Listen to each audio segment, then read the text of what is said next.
Oh, Yep. listener, so glad you joined us. But this is going to be a real quick episode because Arnett's got to pee. I got to take a leak so bad. I got to take a So splash, we're going to do the a whiz, episode and then you're going to pee, tinkle. Will? Or do you want to pee? You're going to pee and then we're going to do the episode. You want to pee now? Well, wait. I tell you what. I'm going to run out. Pee during You the guys- music. Yeah, and then during the music, I'll be peeing right now.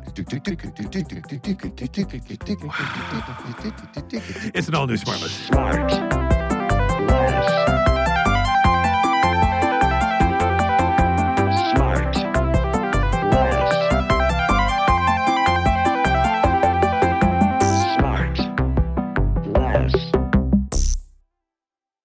Okay, I got something. Ready? Here we go. Sean's got something. Hang on. Why does it look like you're reading off a cue card? Are you reading off cue cards today? What are you talking about? Do you have, if you flip your camera around and Scotty's Could you imagine working Scotty's cue just cards? there like dropping them? Just like Wally, who we haven't mentioned in a while. Wally over at SNL, who's the greatest cue card guy of all time. Who Wally. is the brother of Spike Fairstein. Of Spike Fairstein. Wait, what? Yeah. Yeah. Mm-hmm. I didn't know that. We've talked about Wally before. He's the one of the all-time. have. And super nice. Wally. Wait, I got something like about, for Christmas a month or two ago, whenever Christmas was. Sure. Scotty got me this. It's called Woobles. The Woobles The Learn Woobles. to Crochet Kit. Yeah. Huh. That qualifies as a present in your house, huh? Yeah, and everything's in this box. And You know what? He got you that instead because he got sick of saying, shut up. Shut up. So he just thought, fuck, he'll be distracted. He just, and then I don't have to spend my day going, shut up. Shut the fuck up. well, Now you're busy being quiet and knitting, and he's got a couple of weapons around now that come with the kit just in case you start to run your mouth again. right, but isn't that good? Wait, Jay, didn't you say you used to crochet or something? No, my sister did. My sister used to have a knitting, true. No, I said, no, my great-grandmother did. Back on the homestead, my great-grandmother did. When they were just, trying to wait the winter out, she did. That's what I think. It was me. Now, that little starter kit is unopened. It's been a few months since Christmas. I know. That's rude. I know. Do you know my mom knits a lot, and she knits the kids' sweaters. This is a true story. And she knits the kids' sweaters for Christmas and stuff. She just sent some new one. Why wouldn't it be true? And no, I know.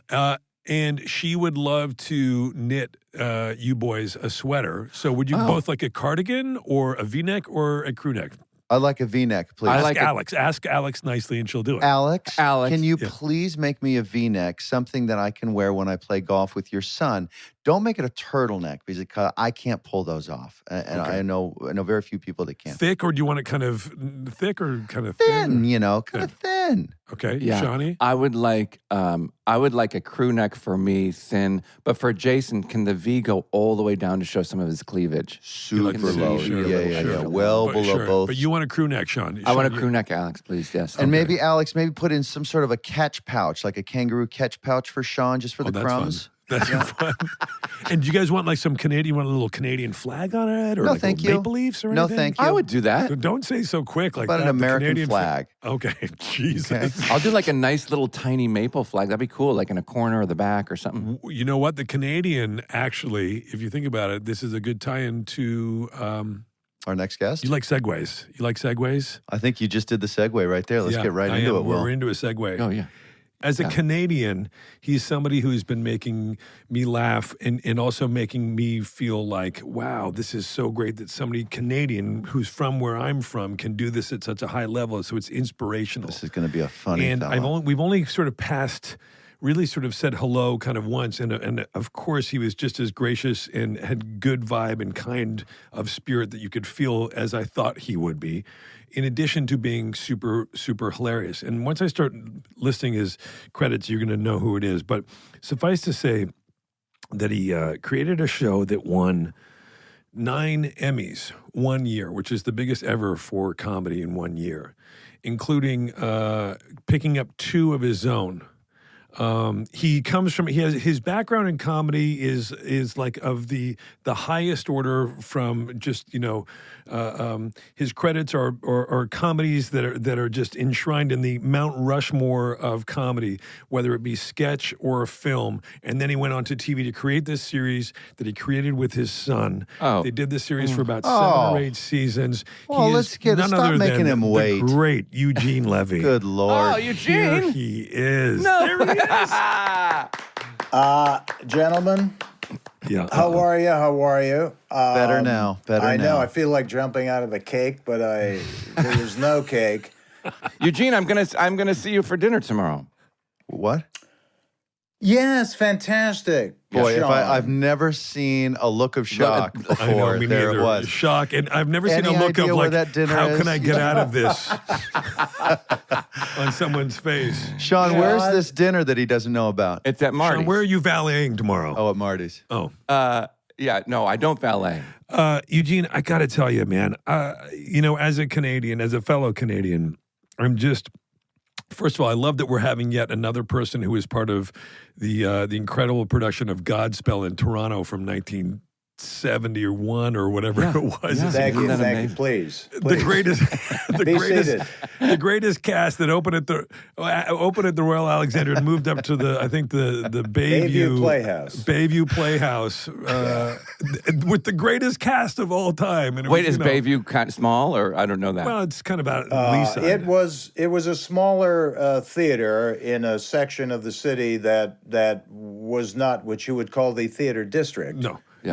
I'm not entirely sure what the district was, but it was a theater that we got to move into because they kicked us out. They only had us in the Royal Alex for 3 months. It was only booked over the summer, right? When everything is kind of low key there. Right. Yeah. So we had to be out in September, so they found this other theater, and we were there for another year.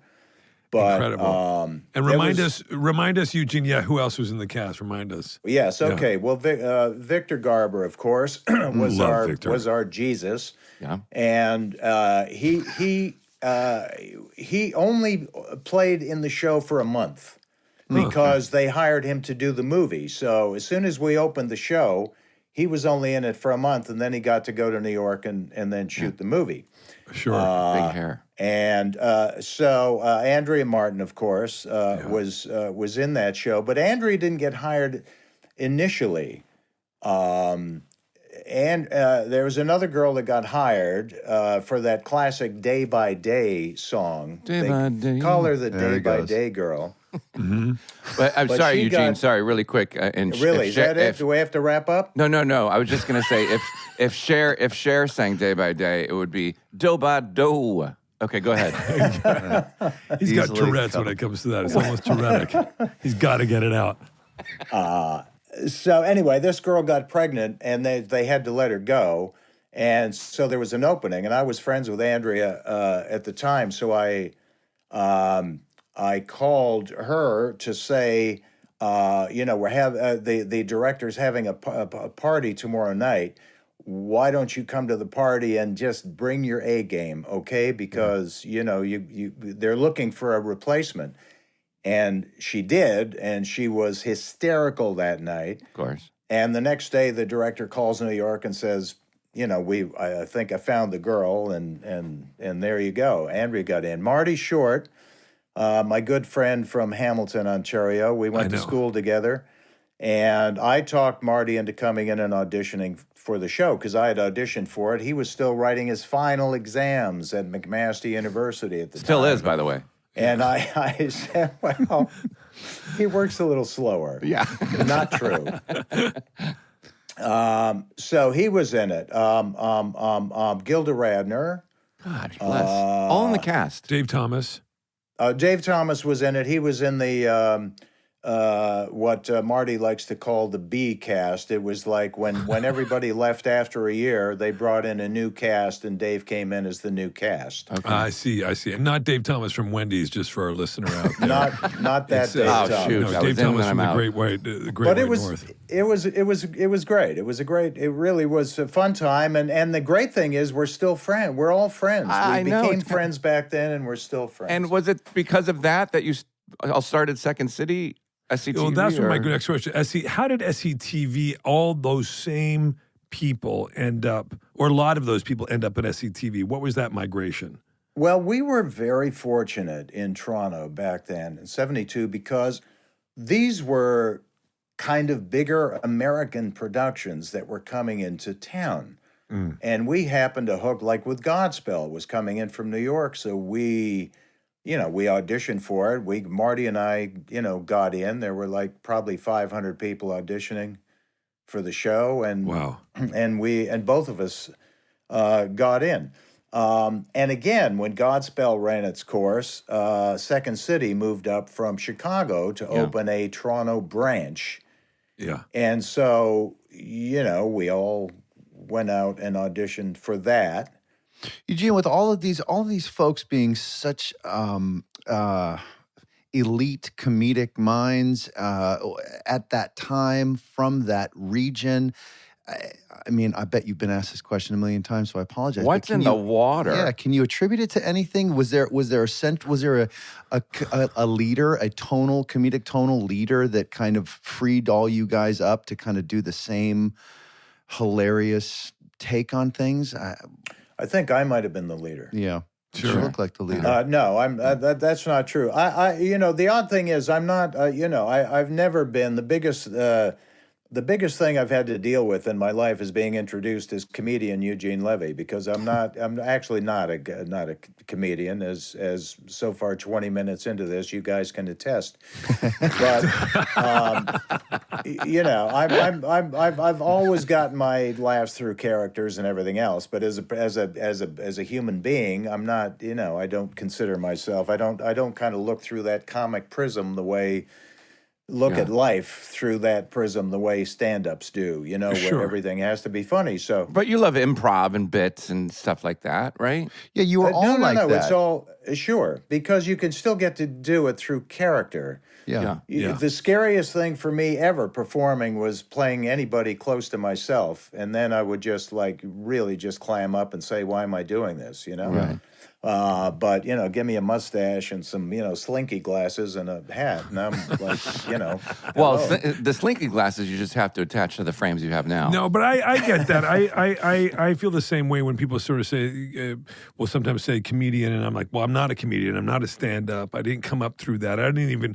I mean, at least you were in Second City, so you were doing sketch comedy, and then you did SCTV, which was filmed sketch comedy. I didn't even do any of that either. So I get that when people kind of slap that on you, and you're like, well, I don't really think of myself as a joke teller, as a comedian. Although, man, I got to say, Eugene, I've gone back and looked at so many, and I've obviously grew up with SCTV, and again, as a Canadian and growing up in Toronto, we were so proud that we had SCTV came from Toronto, and we looked up to you guys. So you guys were the people that I watched and was able to go like, these guys did it. I mean, not if these guys can do it, we can do it. We looked up to you guys. Well, when you're starting anything in Canada or Toronto the way we did, it has to, like, for example, SCTV was, we started when SNL came on in 75? Yeah. We came on in 76 because Bernie Solins, who owned the Second City Theater back then, just said, well, we're losing all our people to SNL, because SNL was kind of, half Second City and half Lampoon, basically, when they started. So all our people are going to be going to SNL. We should start our own show. So we came up with the, SCTV, Second City Television.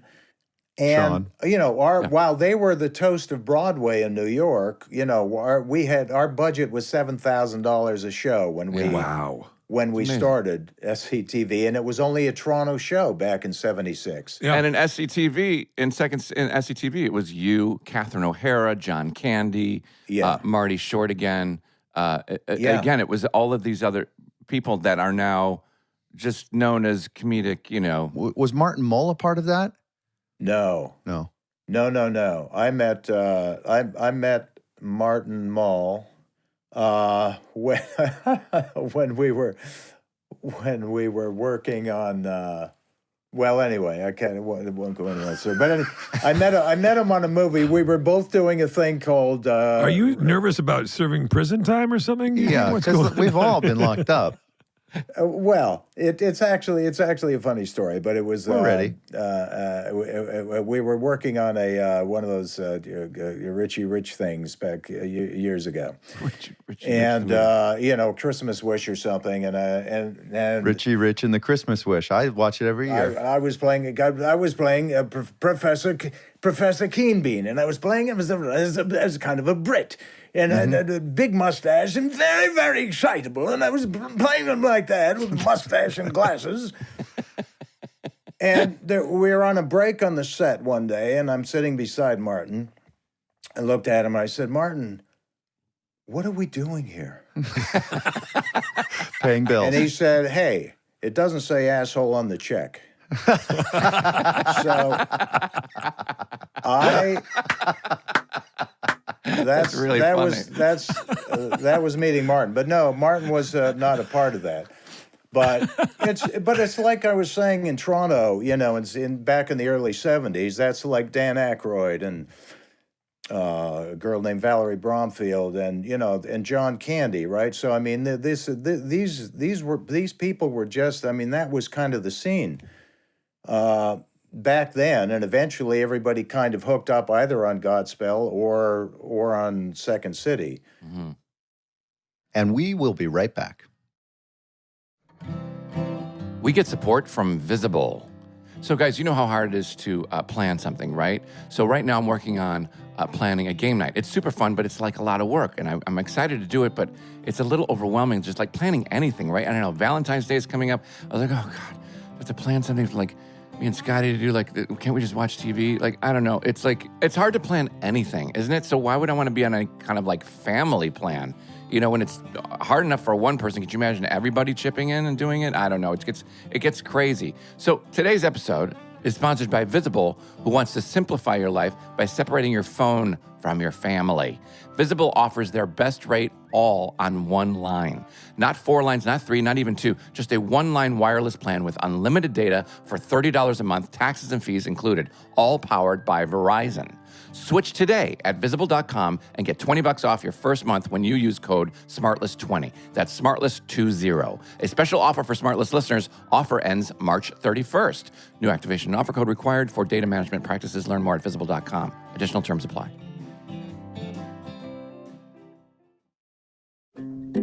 SmartLess gets support from Diet Coke. Throughout the whole year, not just Valentine's Day, Diet Coke reminds you to love what you love. So this holiday, embrace the spirit of investing in the most important relationship you have, the one with yourself.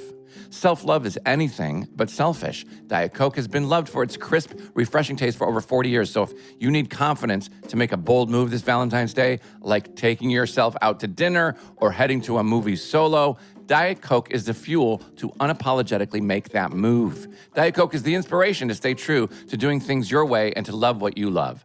I know Valentine's Day isn't everyone's favorite. Like, why does dinner or flowers matter more on February 14th than any other day? I don't get it. For me and Scotty, every day is Valentine's Day, so we don't do anything. Do you know what I mean? However, don't forget to fill your own cup up, especially if you're single or not necessarily looking. And for us, that cup is a glass of Diet Coke. If you need a pick-me-up to help you make a bold romantic gesture or simply take yourself on a date, Diet Coke is the ultimate partner. So my friends, embrace love this Valentine's Day with Diet Coke and love what you love. SmartLess is sponsored by BetterHelp. I'm going to talk about when I feel my best self. When I feel my best self, I am at home and I'm in the safe space of my relationship with Scotty, and I can just kind of talk about almost anything. But there are certain things that I like to talk about with a therapist that makes me feel my best self, and it helps me get there, right? So because when you're at your best, you can do great things, but sometimes life gets you bogged down and you may feel overwhelmed or like you're not showing up in the way that you want to. So working with a therapist can help you get closer to the best version of you, because when you feel empowered, you're more prepared to take on everything life throws at you. So like I have therapy in 2 hours, right? Which is true from the time I'm recording this. And I know I always feel better afterwards, because those certain things that I can't talk to Scotty about or anybody, like a friend, that I keep for myself. But I know it's safe to talk to a therapist about it, because it's not going anywhere. It's just a conversation between me and her. And I get a lot done with that. I get it out of my head and into hers, and it always helps. So if you're thinking of giving therapy a try, BetterHelp is a great option. It's convenient, flexible, affordable, and entirely online. Just fill out a brief questionnaire to get matched with a licensed therapist and switch therapists anytime for no additional charge. If you want to live a more empowered life, therapy can get you there. Visit betterhelp.com/smartless today to get 10% off your first month. That's BetterHelp, HELP.com/smartless. And now, back to the show. When did you first work with Christopher Guest?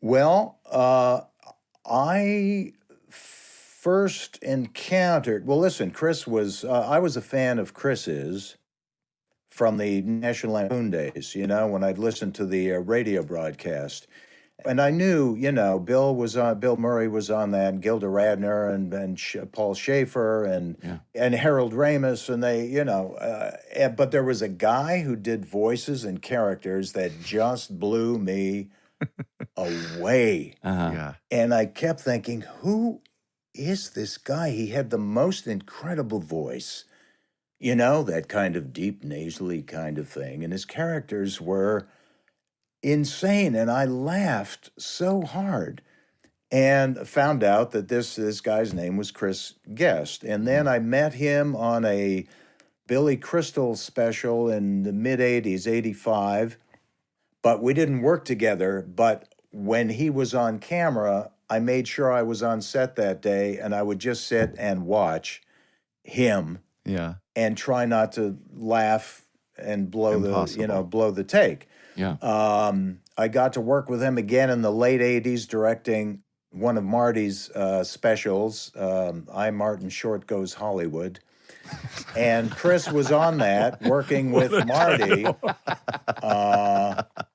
And they played two gossip columnists and basically improvised their entire rant on camera. Right. Wow. And again, it was still the funniest footage that, I have to date. So, cut to mid-'90s, I get a call in Toronto, and it's Chris Guest on the phone, and he said, "I'm thinking of working on a movie.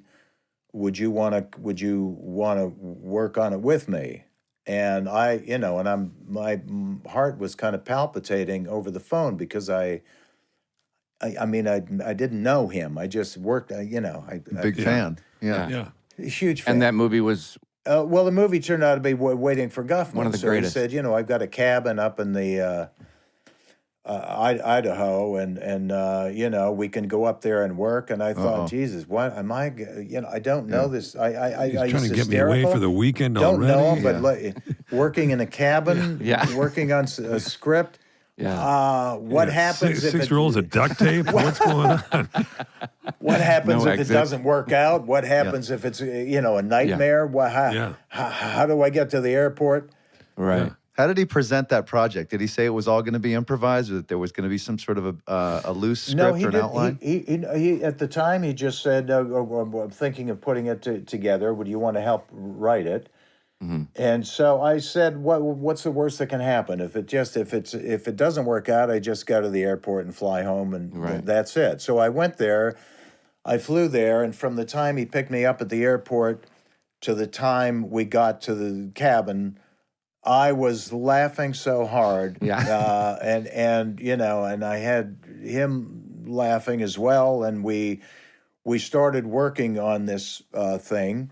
Wow! And I knew from Spinal Tap. Listen, when I saw Spinal Tap, I was so envious. Yeah. Right. Of anybody that was in it. It was the most brilliant thing I had ever seen. Good for you for being honest that you were envious. A lot of people would say, I loved it. I love that you said you were envious. No, I was envious. Listen, my good friend Paul Schaefer was in it, and he's not even an actor. Right.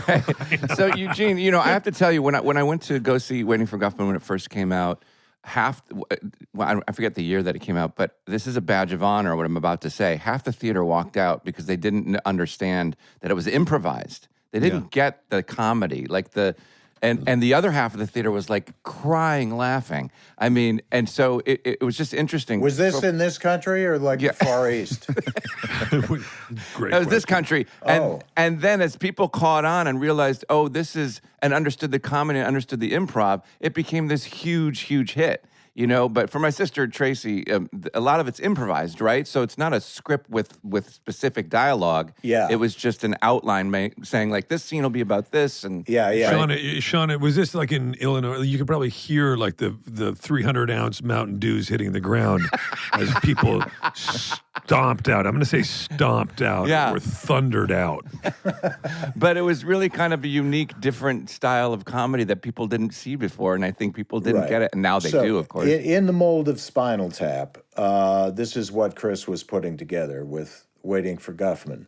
So, you know, we put together a very, detailed outline. We lay out the story. We lay out all the story points scene by scene so that it moves. Otherwise it's like it's just a free-for-all of improvisation, and you're in trouble, and you can't pay an editor enough money. You have to have an idea of where you're going and what your objective is. Yeah, so of course. So we laid everything out, but and if we had some funny lines, we would put them in the script if we thought it was funny, but we didn't hold anybody to saying them. We just we put that in, but more or less how the information came out was up to the brilliant cast. So the script would basically be this is what the scene should be about. This information should be revealed in this scene. Yes. Corky walks into rehearsal very upset because he's one of the great characters of all time. Of all times. It really. And it's so funny, Catherine, I was just talking to Catherine O'Hara the other day, and she was telling me, because I was like, how, when you made those movies, I was asking her, did you guys not just break up laughing constantly?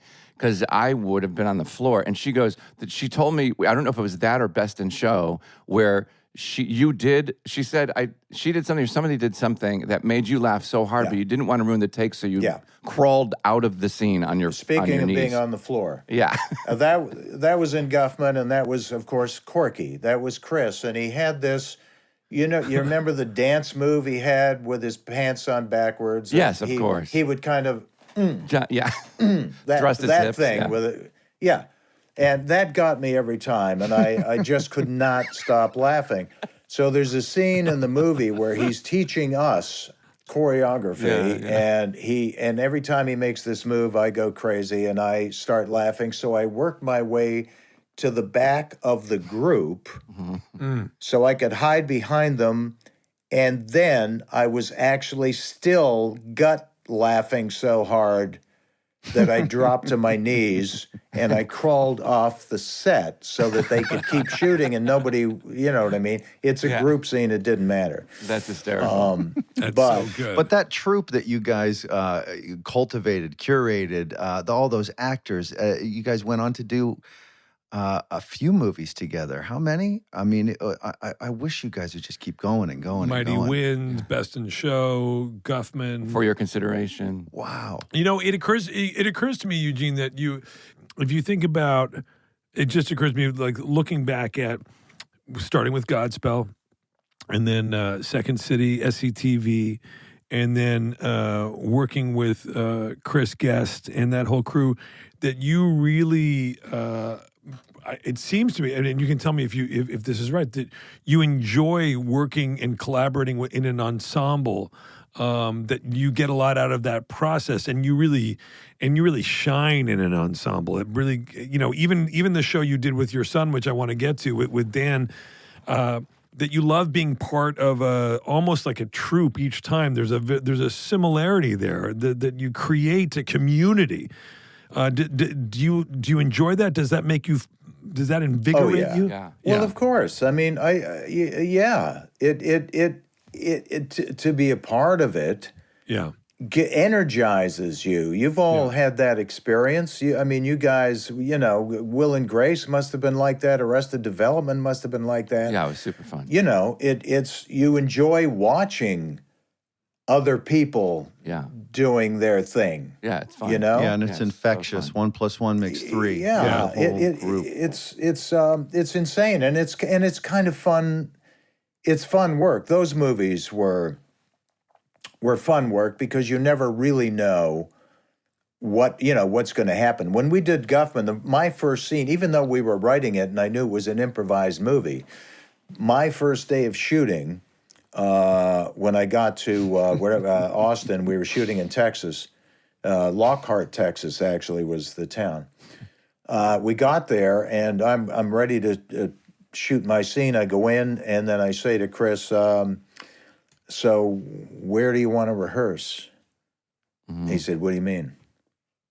I said, "Well, where do you want to go over the scene? Where should we work it out? What do you mean?" Yeah. I said, "Just to rehearse the scene." He said, "No, the cameras are there.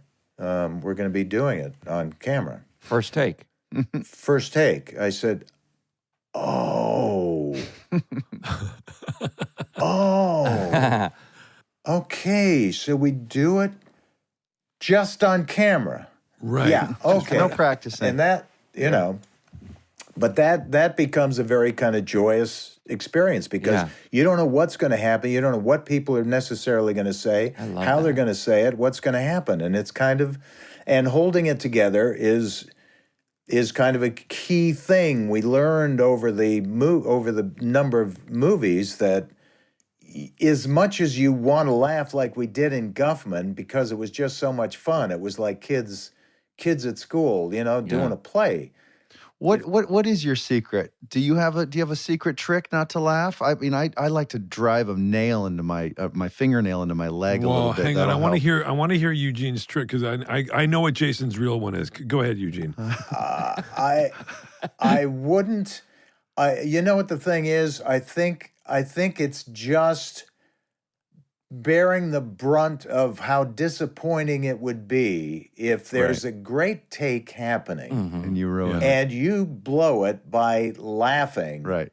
And when you're improvising a scene, you will never get that exact moment again, Right. Yeah. Right. It just won't happen again. Right. So if you're the one that blows it, you're going to have to go back and do it. And are you going to get the same thing? Probably not.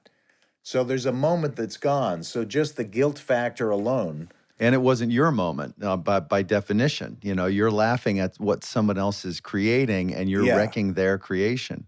Yeah. Sometimes, if it's my moment, there's a possibility I might laugh. Right. Yeah. Because I surprise myself. And I can't really hold back. It'd be great if you say, and it was my moment because I'm my biggest fan. Yeah. And I enjoy my work. Yeah. We'll be right back.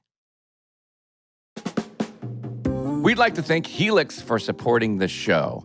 So I talked about this before. I got the Helix Dusk Luxe mattress, not only for the comfiness of that mattress, but I like saying the name Helix Dusk Luxe. But what I love about the Helix Dusk Luxe mattress is that my dog Ricky sleeps on the bed and like he's 100 pounds, the dog, and he spreads out everywhere. And I was always worried right when I got the mattress and the dog. I was like, oh God, I'm never gonna sleep. We both, you can walk in any night and find both of us snoring like crazy. So it's not just for me, it's actually Ricky sleeps great on the bed too. It's true. Helix Sleep is a premium mattress brand that provides tailored mattresses based on your unique sleep preferences. The Helix lineup includes 14 unique mattresses, including a collection of luxury models, a mattress for big and tall sleepers, and even a mattress made just for kids. Everybody is unique, and everyone sleeps differently. That's why Helix has several different mattress models to choose from, each designed for specific sleep positions and feel preferences. So how will you know which Helix mattress works best for you and your body? Take the Helix Sleep Quiz and find your perfect mattress in under 2 minutes, and your personalized mattress is shipped straight to your door free of charge. Helix knows there's no better way to test out a new mattress than by sleeping on it in your own home. That's why they offer a 100-night risk-free trial. Helix is offering up to $350 off all mattress orders and 2 free pillows for our listeners. Go to helixsleep.com/smartless. This is their best offer yet, and it won't last long. With Helix, better sleep starts now.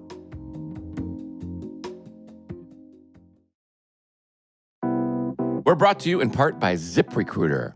So in honor of Valentine's Day this month, it's kind of like important to factor in all the the things when you're trying to find the right person, right, and be in the right relationship. You look for personality or humor or obviously attraction or loyalty or trust or similar life goals and values, like all that stuff, right? Too bad there's not some sort of technology that can easily find the right person for you. But if you're hiring, there is technology that can quickly help you find the right person for your open role, ZipRecruiter's matching technology. And right now you can try it for free at ZipRecruiter.com/SmartLess. How does ZipRecruiter help you meet desirable candidates? Well, ZipRecruiter uses smart matching technology to identify the most qualified people for a wide range of roles. If you see the one, ZipRecruiter makes it easy to send them a personal invite so they're more likely to apply to your job. Want to really catch their eye? ZipRecruiter offers attention-grabbing labels that speak to job flexibility like urgent, training provided, remote, and more. Find candidates you're crazy about with ZipRecruiter. Employers love ZipRecruiter. In fact, 4 out of 5 employers who post on ZipRecruiter get a quality candidate within the first day. See for yourself. Go to this exclusive web address to try ZipRecruiter for free. ZipRecruiter.com/SmartLess. Again, that's ZipRecruiter.com/SmartLess. ZipRecruiter, the smartest way to hire. And now back to the show. I would like to talk about what we're not talking about, which is Schitt's Creek, which is I know. so well, I was fantastic. getting. Well, this is all the build-up. Okay, well, come on. You created a show, one of the great sensations with your son, with your son, Levy. Dan. Yeah. And it's one of the greatest comedies of all time now. Yeah. And I've been sitting here since you got on, wanting to talk about it. And I want to know how it happened. And because I love Dan. Dan's like he's you. He's like sweet, normal, hilarious, funny, So funny, great, like gosh. outgoing. Like everybody loves him. Everybody loves you. So how did that happen? And how I the can't idea confirm because I haven't met him yet, but it sounds right. He seems Well, seems once you nice. meet him, I'd love to get your take on him, Yeah, though. And if you then I'll could let give you a hot Eugene know take. what you think of his son, too, that'd be nice of I'll you. put it up on my blog. What a fucking dick. Quick review. Sorry, Eugene. No, he's done. He has. I have to say, both my kids have all the talent that the dad didn't quite have. But BS. I'm calling BS. He's really quite amazing. Yeah. And we started this thing. When he said, "Do you want to work on a show?" I said, yeah, that would be good. I never thought that would happen. Yeah. So, but that was good. And it was like watching him, and no matter what happened, it was the experience of doing this with him that I thought, okay, this is probably a once in a lifetime thing. Yeah. Just make the most of it, enjoy it. This is great. Never thought it would happen. And so we start working on this, and then, I had at one point I had a nightmare. I woke up in a cold sweat thinking, what if he doesn't have it? Uh-oh. Sure. Uh-huh. At what point? We're going to keep working on this idea. Face replacement. And you call Marty. if I know that he doesn't quite have what it takes, Yeah. how long are we going to keep working on this as a project? Or at what point do I sit him down and do I tell him he just doesn't have it? Sure. Yeah. It's a tough combo. Or do we just keep working away? Yeah. That's like thinking, when Will sat me down. Where he's kind of deluding himself. Right. And, you think Sophie had a choice. Yeah. But Wow. I decided to, but anyway, his work was, his writing was great. His ideas were great. And so that never really happened. And when we got to the point of starting the show, he really, really exploded in terms of performing, in terms of writing, and then his producing skills in as well. It's so, Eugene's so funny. I remember watching just from the first episode, the pilot episode, all the way through that, especially that first season, just getting to know and seeing all these moves and seeing how funny it was and just thinking, God, this is so good. But what was the moment that maybe not even through your own lens, do you remember kind of somebody else that you knew or respected or you worked with and they were exposed to the material or to the show? And did anybody stop and say to you like, hey, Eugene, hey, this is really good, man. You guys are onto something really. Do you remember a moment like that? I remember probably around the fourth or fifth episode. It was one of the shows. Listen, I was thrilled to death when I saw the shows coming together. Yeah. And I knew it was good. And then around the fourth or fifth show, I knew it was really good. This is something that is really interesting. This is something that is working on so many levels to me, and a lot of it had to do with the cast. You know, just picking the right people, picking the just the perfect Alexis, and of course, Catherine was always our first choice for Moira. I mean, Catherine is so incredibly. I mean, what an unbelievable sort of generational talent, Catherine O'Hara, and then the great and Annie Murphy, so great, and your daughter Sarah, and all these people. I mean, it was just every piece of it worked. Now, so you do this series with Daniel. Tremendous success. Tremendous. You guys, tremendous. You sell it around the world. Global. You guys do really well, and you make it with the CBC as your partner, CBC and Pop down here in the States. But, you know, it's a great deal for you guys, and you guys get to control the property a little bit more because you have this split deal, and you're able to do, and just really a really great story of success, and you guys put yourselves on the line to do it. You shoot it up in Canada. Where were you shooting? In the middle of nowhere? Were you in Sarnia or something? No, our studio is in Toronto. Okay. Then our location was about an hour north of Toronto. But yeah, we were fortunate. What town was that? What town was that north of Toronto? It's a town called Goodwood. Sure, Goodwood. Yeah, sure, yeah, good. Yeah. I'll get a place there. Yeah. You remember that That's one? Sean's, but Sean's website. Don't you have a website that's similar to that with a rating? It's like a rating website. I forget what it is. Anyway, I forget what it is. It's rating. A lot of uploads. But you're up there. You guys go up there. You're shooting this thing in Toronto, and you really kind of bet on yourselves in a way, right? I mean, you guys. Well, to be honest, we're just doing the show. The idea that we got the show on the air was it. That's all we cared about. Right. We finally did it. We got a show on the air. Felt so good. And then the show was, you're doing the best job you can on the show. And fortunately, we were getting very few and then eventually no notes from the network. Yeah. So yes, it's always fun when the inmates can run the asylum. Well, the CBC, what notes are they? I mean, who were you guys paired with? You were right after the Beachcombers, I think. I forget what the Beachcombers.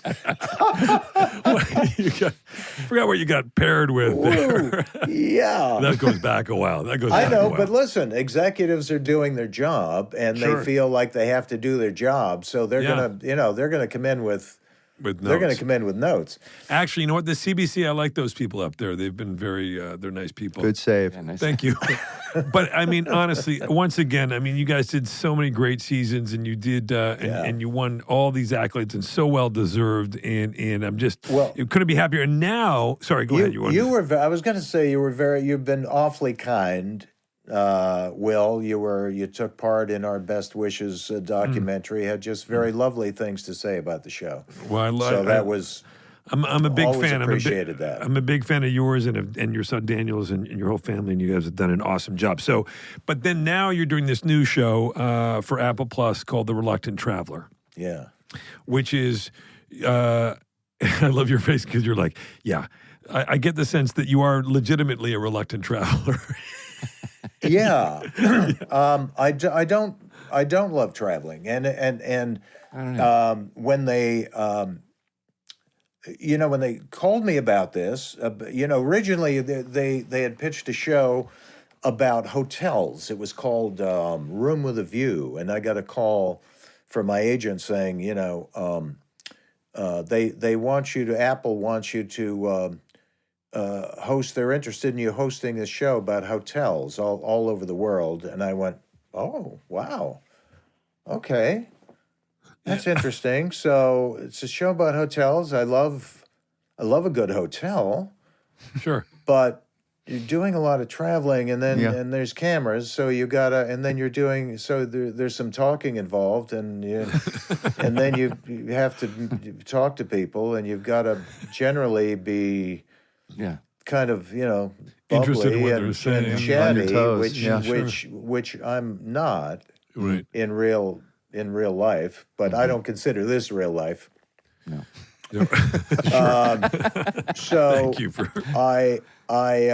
So I said, well, thank them very much, but I honestly think they have the wrong guy. There's probably somebody who's much better at this than I am. So at this point, you're being the reluctant host. Nice. Sorry, I'm to being the interrupt. reluctant host. Yeah, sorry to keep I'm going. just Sorry. being generally reluctant. Yeah, reluctant in general. Yeah. Meanwhile, you turning it down, and they were like, "He's the perfect guy. Uh-huh. This is our Well, guy." so what happened was they called back again saying, they really want to talk to you. I said, what? I honestly, I don't understand what the point is. Okay, you know what? To set up the call, and I can tell them myself, because this is. So we set up the call. They're not hearing me. And I'm telling them why I just I'm not the guy. I don't love I don't love my food palate is quite normal. I'm just a meat and potatoes kind of. I'm not into fancy thing. Traveling, I don't really love sightseeing. Bores me. I'm not big on water. I don't get me near water, and I'm hearing laughs, and I'm getting laughs. And I'm thinking, well, this is great because I'm actually I'm making my point, and I'm keeping it light, and it's not a heavy. Little did you realize you're casting yourself. That's right. They get off the phone. He nailed it. I found out after, and the exec producer and the executive from Apple, the producer said, "That's the show. It's not about forget hotels. That's the show. It's the guy that doesn't want to travel that's doing all the traveling." So then they called back and they pitched that, and I got that, because I can't pretend to be the traveler that I'm not. Right. But if I'm the traveler that I am, and I'm on camera, but nevertheless. But it necessitates you now traveling. And so you've been doing that? Yes? Oh, it's been really great. It's been quite a phenomenal show to do. So we've been to 8 locations around the world, went to the Maldives. When am I going? When am I ever? When would I ever go to the Maldives? Best place, worst place. Yeah.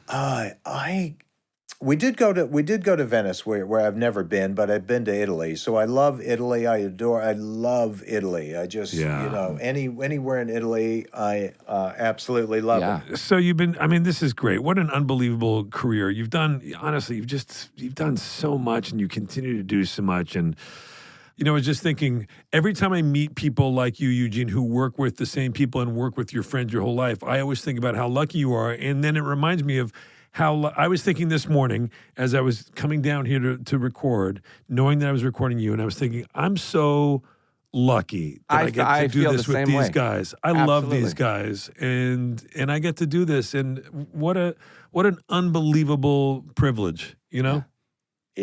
Well, it's the hottest podcast. That's true. I'm saying you got all right. You're Will. because it all comes through. What you're talking about is coming through. Your affection for each other comes through. Yeah. And how you rip each other apart comes through as well, which is. Well, how could you pretty not? easy. Well, Yeah, once you look see at it, those it's target it's buttons on these unbelievable. two. These guys are just complete fools. Also great fun. Eugene, thank you so much. Just continued success, my friend, from one Canadian to another. Keep her going, eh? Good on you. Thanks for so much amazing stuff, and just all the best, man. And congrats on the new show. Yeah. Thank you. Thanks, Eugene. Thanks. Yes. Hope it works. It's gonna Great work. to meet you. I'll see you tomorrow. Nice to meet you. See you tomorrow, Sean. Yeah. Take care, guys. Bye, buddy. Bye, Eugene. Bye-bye. Huh. So do you guys carpool to Martin's dinner tomorrow, Sean? Or do you just meet there? I'll probably swing by, pick him up. And I was just thinking that if I was in town, You'd be there. You'd be there setting up probably I'd right probably now. be there. Yeah, I'd probably be Yeah, there. setting up. Yeah. I'm not going to work there, you dick. Setting up, tearing down. How great would it be if I just did catering at Marty's house?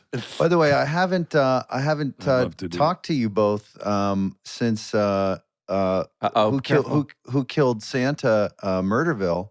Oh, right. I know. Came out, and I'm sorry to the listener. This is probably a couple months later, but just want to say congrats, Willie. You guys, you and your whole team there put together a really great show. Right. The feedback I'm getting from people just loved it. Yeah, everybody Really? I know saw Really? it, loved it. Yeah. Was like over the top about it. Yeah. Yeah, It was they weren't everything. even drunk. They weren't high. They weren't. These are sober, smart people.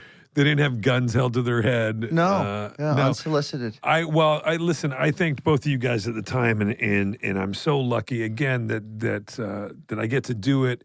Again, that's been kind of been on my mind the last couple of days. I'm like, I posted something about it, not reluctantly, but you have to do it, as part of your thing, Your fee.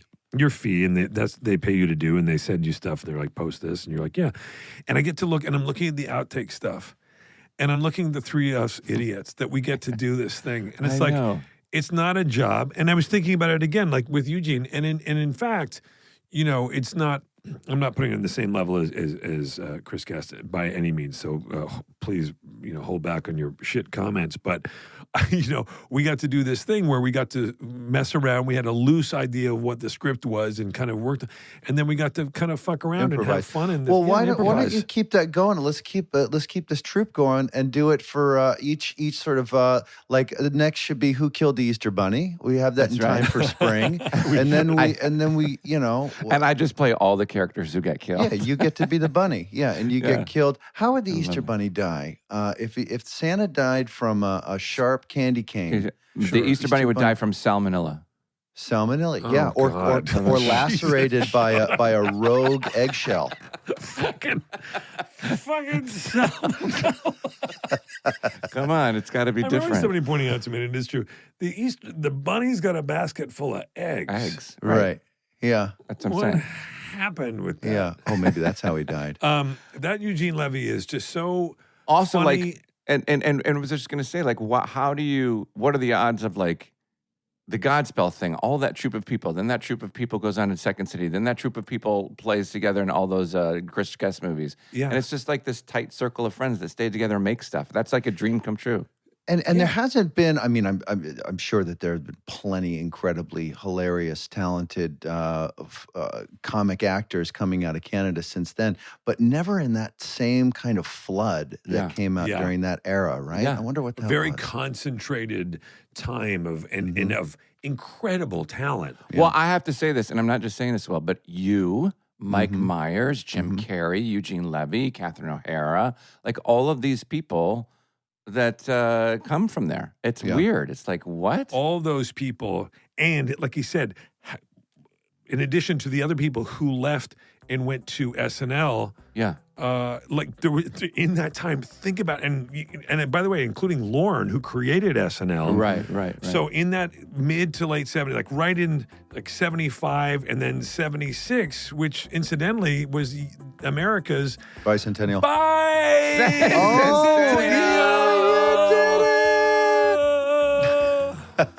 SmartLess.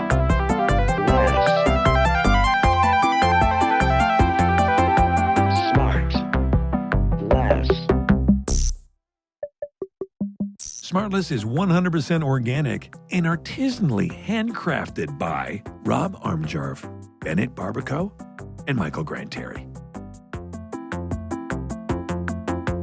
SmartLess.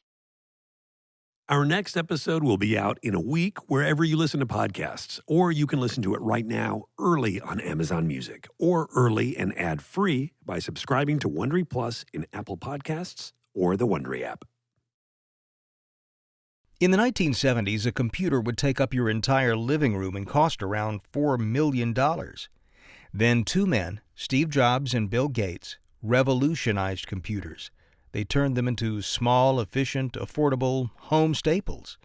Jobs and Gates began as allies, college dropouts ready to rock the status quo. When Apple launched the Macintosh, it ran on Microsoft software. But as these tech leaders became titans, the alliance couldn't last. Hi, I'm David Brown, the host of Wondery's show Business Wars. We go deep into some of the biggest corporate rivalries of all time. And in our latest series, Apple and Microsoft become bitter foes in the fight to rule the tech world. Follow Business Wars wherever you get your podcasts. You can listen ad-free on the Amazon Music or Wondery app.